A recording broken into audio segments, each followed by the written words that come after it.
Good morning, everyone. Welcome to our dual training system orientation.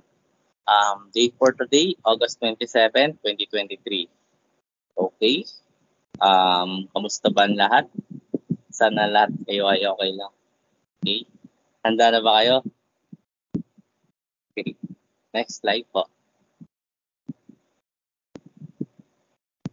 Okay, introduction to dual training system. Overview, combines theoretical and practical training, takes a place both school and company. The first bullet, alam naman natin, pag tinawag na dual training system is merong theoretical and practical. Ano nga ba yung theoretical? Which is yung mga theory na inaaral natin related sa major or subjects. And practical training, which is ito na yung ina-apply natin, yung natutunan natin sa theoretical.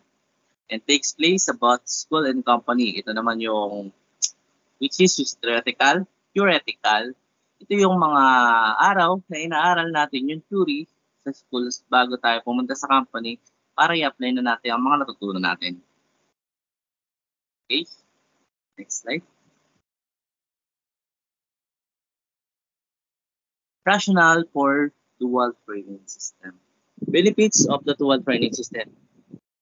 Strong cooperation between school and company. Yun nga, nagkakaroon tayo ng matibay na samahan between school and company kasi instead na kumuha tayo ng mga trabahador sa ibang lungsod o bayan is meron tayong school na pwede natin pagkuhanan ng mga trainees and pagkatapos na kanilang mga trainings, pwede natin silang i-apply as a tunay na job. Okay? Enhancement schools, trainees, and schools potential. Yun. Mas na-enhance yung mga skills natin kasi nga napupunta na tayo sa company, yung mga inaaral nating theories na hindi natin nakikita or nahawakan during sa school is magagampanan na natin ng ayon sa company. Okay? Efficient use of resources. Mas napapakinabangan natin at mas makagamit tayo ng mga technology or gamitan na hindi natin nagagamit sa school. Okay? Slide.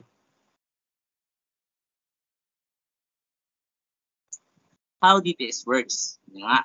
Students training schedules. Meron tayong tinatawag na school attendance. Ang school attendance natin is Monday to Friday. Company training for the rest of the week. Yun nga. Pinaka-rest lang natin is Saturday and Sunday. And in-plant training and exposure. So na nga, yung duration naman nito is tumatakbo ng almost 15 months. Which is, yun yung trainee pa lang tayo ha. Tapos, pwede na tayong i-observe ng company pagka goods yung performance natin.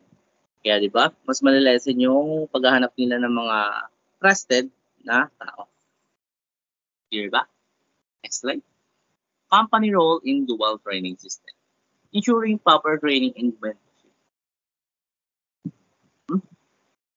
Okay, balik po. Miss Presenter. Company role in dual training system. Ensuring proper training and mentorship. Which is sponsoring the students' training. 85% of current minimum wage subsidy. And 75% from the Republic Act 1786, 10% company contribution. Okay. Yung mga possible nating makuwang sahod is mataktak na 85% ng minimum wage natin.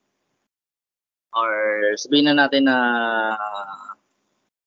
ang minimum wage natin is 530, di ba ngayon? Or 560 na nga ata ngayon eh. Instead kasi per trainee, so 85% na makuha natin and 75% from Republic Act 1786 and 10% from the company contribution. Okay, next slide. School role in dual training system. Okay, ensuring proper training and innovation. Disbursing the subsidy of 40% daily allowance and 60% partial educational costs. So naman, develop and and implementing the training plan. Okay, next slide. Objective of dual training system. Ito yung mga tinatawag na immediate objectives. Supply competent manpower to the company. So, yun nga, kagaya na sinasabi ko kanina, instead na mag-hiring sila or urgent hiring, kukuha nilang sila sa mga training para instead na ganap pa sila, yung mga trainees possible i-absorb ng isang company. Diba? Good choice. Wise.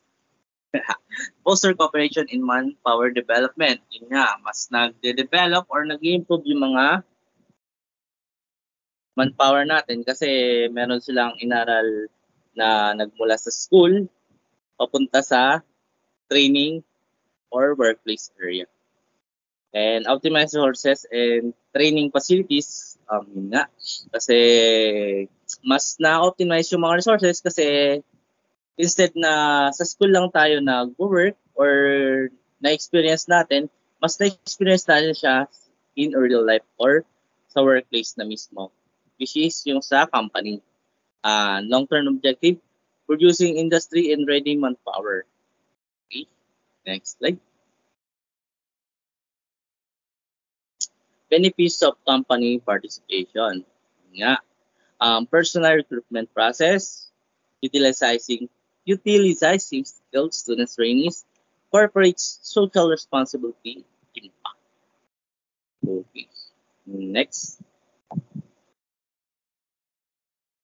DPS schedules alternatives. They release scheme 3 years training in the industrial technician program, multiple schedule option for in-school and in-plant training. Nga, meron tayong tinatawag na day release scheme, which is yun nga, meron tayong duration na 3 years training pagdating sa industrial training program or industrial technician program. And multiple schedule options for on-school and in-plant training, which is yun nga, possible tayong mag-gather ng ating trainings sa company and school depende sa availability ng ating schedule. Okay, next slide. Yeah. Question and answer portion na tayo. Any question?